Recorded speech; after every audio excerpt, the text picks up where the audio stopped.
श्री स्वामी समर्थ. सर्वांचं श्री स्वामी दत्त युट्यूब चॅनलमध्ये खूप खूप स्वागत आहे. सर्वांना एक छोटीशी नम्र विनंती आहे, आपल्या चॅनलला सबस्क्राईब केलं नसेल तर नक्की करा आणि जास्तीत जास्त लोकांपर्यंत आपले व्हिडिओ पाठवत चला. बघा, आज आपण बघणार आहोत की 10 जुलै 2025 रोजी या वर्षातील सर्वात मोठा आपला गुरुप्रणीत मार्गातील जो उत्सव आहे तो उत्सव म्हणजे गुरुपौर्णिमा असणार आहे. आणि गुरुवारी येणारी ही पौर्णिमा अतिशय लाभदायक आणि गुरुग्रह अनुकूल होण्यासाठी अनुकूल पौर्णिमा ही आहे. आणि त्याचबरोबर गुरुवारी आल्यामुळे बृहस्पतिवार हा गुरुचा वार मानला जातो.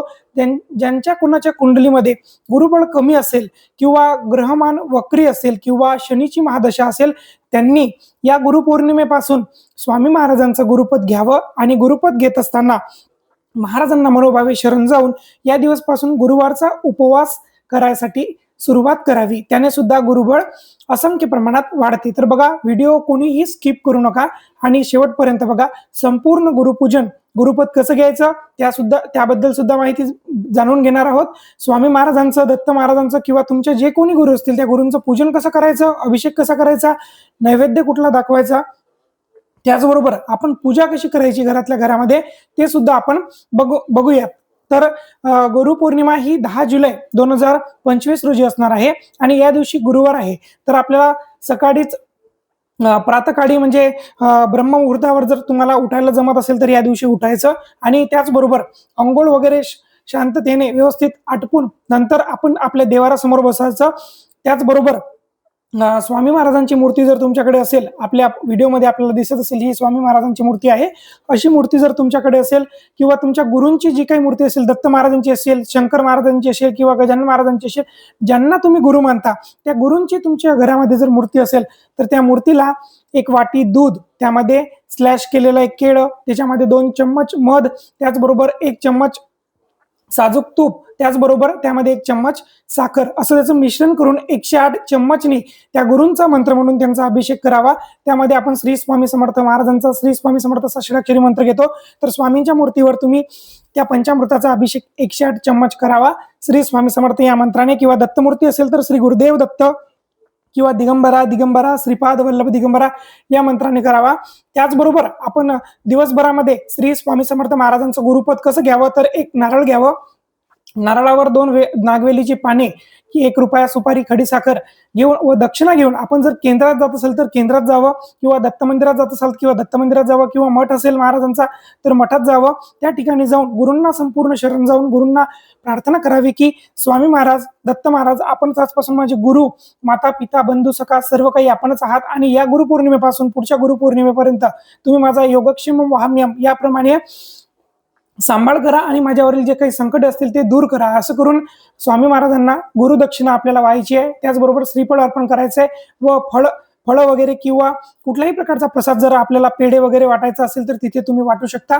त्याचबरोबर घरी आपल्याला स्वामी महाराजांचा अभिषेक झाल्यावर मूर्ती स्वच्छ पुसून अष्टगंध, फुले, हार, धूप दीप दाखवून व्यवस्थित देवपूजा आपल्याला घरामध्ये करायची आहे. त्याचबरोबर श्री स्वामी चरित्र सारामृताचं पारायण या दिवशी आपल्या घरामध्ये जास्तीत जास्त प्रमाणात सर्व सदस्यांनी एकदा तरी करायचंय आणि स्वामी महाराजांना वचनबद्ध व्हायचे की या दिवसापासून नाही 11 माळी तर 1 माळ मी श्री स्वामी समर्थ मंत्राची दिवसभरातून नक्की जपेल किंवा नाही 3 अध्याय तर 1 अध्याय स्वामी चरित्र सारामृताचा रोज मी वाचेल आणि नाही 11 वेळा तर 1 वेळा मी तारक मंत्र तरी व कालभैरवाष्टक. महाराज आपल्या कृपाशीर्वादाने माझ्यावर कुठल्याच प्रकारचं संकट येऊ नये किंवा माझ्या कुटुंबाचं संरक्षण व्हावं यासाठी मी ही करेन अशी वचनबद्ध होऊन गुरूंच्या चरणावर आपल्याला ही सेवा करायची असते. बघा, आपण विविध सेवा करत असतो, देवीची करत असतो, देवाची करत असतो, गणपतीची करत असतो, अन्नपूर्णा मातेची करत असतो, शिवाची करत असतो.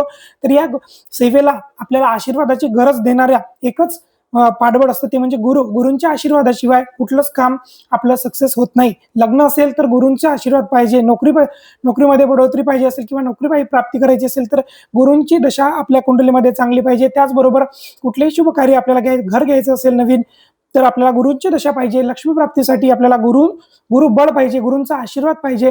जर तुम्हाला नवीन बिझनेस चालू करायचा असेल तर गुरूंचीच आशीर्वाद पाहिजे. त्यामुळे आपण इतर ज्योतिषांकडे जेव्हा पत्रिका बघायला जातो तेव्हा ते आपल्याला गुरूंचा मंत्र देतात.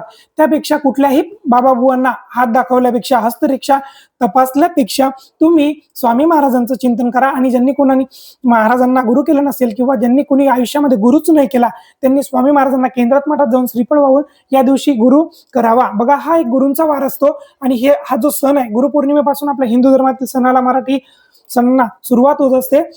आणि गुरुपौर्णिमा ही आषाढी पौर्णिमा असते. आणि या दिवशी देवीची ओटी भरणं किंवा विविध ग्रामदेवतेचा मानसन्मान करणं या प्रकारचं पूजन करत असतात. परंतु आपल्या हिंदू शास्त्रामध्ये असं सांगितलेलं आहे की गुरूंचं पूजन या दिवशी खूप मोठं प्रमाणात असते. जर तुमच्याकडे स्वामी महाराजांच्या पादुका नसतील, दत्त महाराजांच्या पादुका नसतील, तर तुम्ही नक्की आणा. तांब्याच्या आणा, चांदीच्या आणा किंवा पितळच्या आणा किंवा लाकडी सुद्धा छोट्या तरी पादुका तुम्ही घरामध्ये आणा. कारण आपलं दत्त महाराजांचं जे कार्य आहे, स्वामी महाराजांचं जे कार्य आहे, ते पादुका रूपाने, अदृश्य रूपाने चालत आलेलं आहे. त्यामुळे आपल्या मार्गामध्ये किंवा दत्त मार्गामध्ये पादुकांचा अभिषेक करणं किंवा पादुकांवर नतमस्तक होणं व दत्त पादुका स्तोत्र म्हणणं याला खूप मोठं महत्व दिलेलं आहे. शिवशक्तीचं प्रतीक कलियुगामध्ये पादुकांना म्हणतात. त्यामुळे या दिवशी तुम्ही नवीन मूर्ती सुद्धा महाराजांची स्थापन घरामध्ये करू शकता.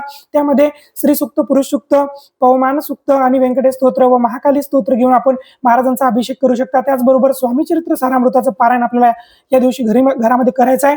व वरण भात, भाजी, पोळी व पुरणाची पोळी व कांदा भजी असा नैवेद्य महाराजांना या दिवशी गुरुपौर्णिमेच्या निमित्त आपल्याला दाखवायचं आहे. आपल्याला त्रिकाळ आरती घरामध्ये, जर आपण केंद्रामध्ये, मठामध्ये जर जात नसाल तर आपल्याला घरच्या घरी आपल्याला त्रिकाळ आरती करायची आहे. सकाळी 8 वाजता भूपाडी करायची आहे, आपल्या नित्यसेवेमध्ये दिलेली आहे. 10:30 वाजता नैवेद्य आरती, पूर्ण नैवेद्य दाखवून महाराजांना आपल्याला नैवेद्य दाखवून आरती करायची आहे. दत्त महाराजांची, स्वामी महाराजांची, गणपतीची, त्याबरोबर देवींची, अशा पद्धतीने आपल्याला आरती करायची आहे. व संध्याकाळी 6:30 सुद्धा आपल्याला आरती करायची आहे. व दिवसभरामध्ये आपल्याला स्वामी चरित्र सारामृताचं एक पारायण करायचंय. त्याचबरोबर 11 माळी श्री स्वामी समर्थ मंत्राचा जप करायचा आहे. बघा, घरातील लहान सदस्यापासून तर मोठ्या सदस्यांपर्यंत सर्वांनी स्वामी महाराजांना गुरु करा. कारण गुरूंचं महत्व खूप असते. हरिरुष्टे गुरुत्राता गुरुरुष्टेन कष्टदा. एक वेळ हरी रुसला तर तुमच्याकडे गुरु आहे, पण गुरु जर रुसला तर तुमच्याकडे कुठलाही देव आशीर्वाद देत नाही. त्यामुळे गुरूंचं महत्व खूप आहे. तर स्वामी महाराजांचं तुम्ही चिंतन मनन करत असता. त्याचबरोबर स्वामी महाराजांना गुरु करणं या दिवशी खूप महत्वाचं आहे. त्याचबरोबर आपले आप्तेष्ट जे काही व्यक्ती असतात किंवा आपले जवळचे मित्रमैत्रिणी असतात त्यांना सुद्धा स्वामी महाराजांच्या मार्गात येण्यासाठी प्रेरित करावं, स्वामी महाराजांना गुरु करण्यासाठी प्रेरित करावं. व या दिवसपासून स्वामी महाराज आपला योगक्षेम वाहम्य डोळ्यामध्ये तेल टाकून आपलं संरक्षण करत असतात. त्यामुळे हा गुरूंचा वार असतो, हा त्यांना समर्पित असतो. त्यामुळे कुठलेही तुम्ही जॉब करत असाल, नोकरी करत असाल, बिझनेस करत असाल तर या दिवशी सुट्टी काढा आणि सर्वात आधी स्वामी चरित्र सारामृताचं पारायण, महाराजांना नैवेद्य, गुरुपद घेणे आणि घरामध्ये महाराजांच्या मूर्तीचा अभिषेक करणे, अशा पद्धतीच्या या सेवा तुम्ही करा. व त्याचबरोबर आपल्या घराच्या आजूबाजून कुठले मंदिर असतील तर त्या मंदिराचा सुद्धा मानसन्मान या दिवशी करावा. व जे काही आपले गुरु असतील त्या गुरूंचं सुद्धा आपल्याला पूजन या दिवशी करायचं आहे. तर या दिवशी आपल्याला पौर्णिमा असल्याकडे आपल्याला सत्यनारायणचे पूजन सुद्धा करायचे, त्यावर सुद्धा आपण व्हिडिओ बनवणार आहोत. तर तो सुद्धा तुम्ही बघून घ्याल की ज्यांनी कोणी सत्यनारायणची पूजा केली नसेल तर त्यांनी त्या पद्धतीने सत्यनारायणची पूजा करावी. तर बघा, या दिवशी आपण दुर्गा सप्तशतीचा पाठ सुद्धा करू शकता. कारण या दिवशी पौर्णिमा असल्याने हा देवीचा सुद्धा एक प्रकारचा उत्सव असतो. आणि पौर्णिमेला ज्याप्रमाणे अदृश्य वाईट शक्ती किंवा चांगल्या शक्ती या पृथ्वी तलावर प्रेरित असतात किंवा त्यांचं अट्रॅक्शन जास्त असतं ग्रॅव्हिटेशनल सोबत, तर त्याचप्रमाणे या दिवशी सुद्धा आपण विविध सेवा कशा करायच्या. तर या दिवशी लक्ष्मी प्राप्तिकारक सेवा आपण श्रीयंत्रावर करायची. श्री सूक्त 16 वेळा, स्वामी महाराजांचं स्तवन, नवार्ण मंत्राची माळ, विष्णू गायत्री, लक्ष्मी गायत्री, व्यंकटेश स्तोत्र याचं पठण करून अभिषेक करून कुंकुमार्चन श्रीयंत्रावर करायचंय. या दिवशी श्रीयंत्रावर कुंकुमार्चन केलं तर गुरूंचं फळ तर मिळतेच, त्याचबरोबर कुलस्वामिनीचा सुद्धा आशीर्वाद मिळते. अशा पद्धतीने साध्या आणि सोप्या पद्धतीने सर्व कुटुंबातील सदस्यांनी स्वामी महाराजांना एक सर्वांनी स्पेशल नारळ ठेवून महाराजांचं गुरुपद घ्यावं. नसेल केंद्रात जात जमत तर घरामध्ये देवाऱ्यासमोर एक पाट टाकावं, त्यावर पिवळं वस्त्र टाकावं, त्यावर स्वामी महाराजांचा फोटो ठेवून तिथेच आपल्याला नारळ महाराजांना अर्पण करायचंय. त्याचबरोबर फळं, पेढे आणि नैवेद्य आपल्याला अर्पण करायचंय. आरती करायची आहे महाराजांची आणि महाराजांना नाक वगैरे घासून क्षमा मागायची आहे. व त्याचबरोबर मुजरा करून महाराजांना नतमस्तक व्हायचंय. साधा आणि सोप्या पद्धतीने अशा पद्धतीने आपल्याला स्वामी महाराजांची सेवा या दिवसपासून आपल्याला चालू करायची आहे. ज्यांना कोणाला सेवा केली नसेल व चालू करायची असेल त्यांनी या दिवसापासून स्वामी चरित्र सारामृताचे 3 अध्याय व क्रमशः. त्याचबरोबर 11 माळी श्री स्वामी समर्थ जप व 24 वेळा गायत्री मंत्र, 16 वेळा नवार्णव मंत्र, 11 वेळा महामृत्युंजय मंत्र व 1 वेळा